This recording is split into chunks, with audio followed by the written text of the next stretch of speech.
Guys, welcome to the second last video in chunk 4, looking at using technology and why that is important to business success. It's quite a short one, so if you've chosen this one, well done.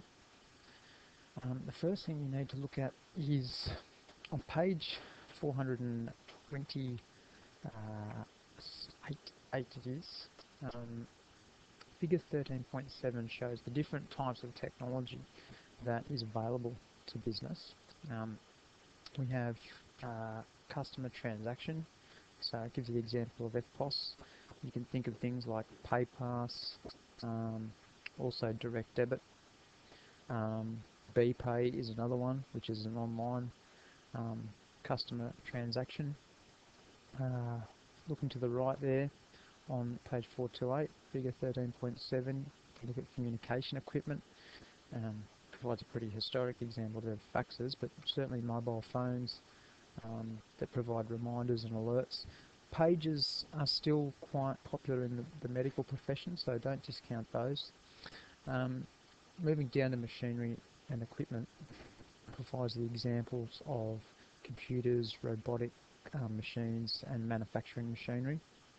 If you think about the technology of 3D printing, that's a bit of a buzz thing at the moment. My cousin actually works in a wind tunnel and tests structural integrity of buildings and works side by side with architectural firms, and ever since his business bought some 3D printers to do away with hand-built models of buildings, their business has basically quadrupled since that, and they've now haven't got enough room for these 3D printers because they're bringing so much business in that I believe one of their 3D printers has actually been put inside one of the toilet cubicles at work to keep things moving. So using technology is important for your business growth. Internet and intranet, that sounds pretty obvious. If you could look at Shaw School, the intranet, Lampada, I mean, how you guys probably wouldn't even be able to imagine what the school would be like and how education and learning happens without that. But you know, if you think about what it was like 10 years ago when I was at school, it happened, but it was definitely less efficient.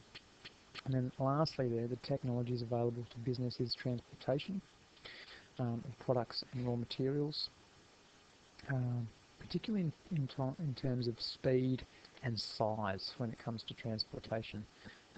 Thinking about the types of planes that are available now that can carry huge bits of machinery around the world. There's that, I can't remember the name of the model, but there's a Russian plane out there that can actually carry, I think it's like 500 tons or something, and so it can carry a whole train engine from one side of the planet to the other, and obviously in the time it takes the plane to do it. So and I guess for Australian businesses, apart from massive planes, there's also access to transportation services. So the Sydney's new logistics terminal, which is being built out west, it is obviously going to be an important technology to tap into freight of products and raw services.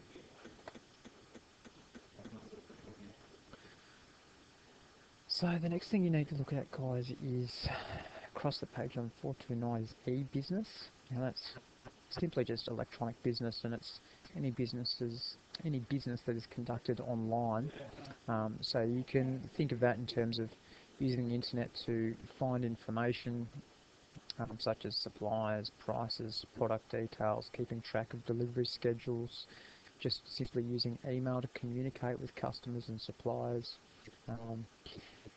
Either whether it's paying for online accounts, any research into market conditions or industry trends and economic forecasts, any business that's done online, and it's pretty hard to think of any business that doesn't do some sort of e-business, okay, because just about everything in this century is online to a degree. So if you look at figure 13.8, it tells you a couple of the competitive advantages, and I guess drawing it back to the idea of a critical reason for technology being an advantage to success. You can look at those examples there, copy some down, take note of 3 or 4 that you think you'd be able to write about there. So a really easy one to write about is save on long distance telephone bills. Well, that's pretty simple, you know. The use of Skype is obviously really useful if you're a global business. Saving money on telephone bills and being able to see people face to face is a fantastic competitive advantage. So copy 3 or 4 of those down, guys, and maybe come up with some examples for each of those. Flick over the page and you've got a paragraph there on e-commerce, and that's in reference to the buying and selling of goods and services via the internet.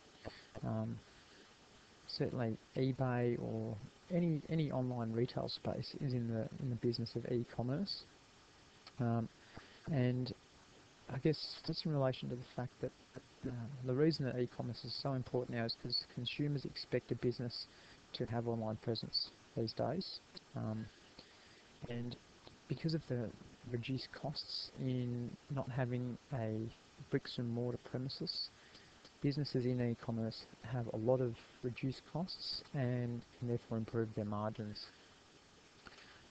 One such store, and this is an example I've got, you might know of BikeBug, which is just up the Pacific Highway here in North Sydney.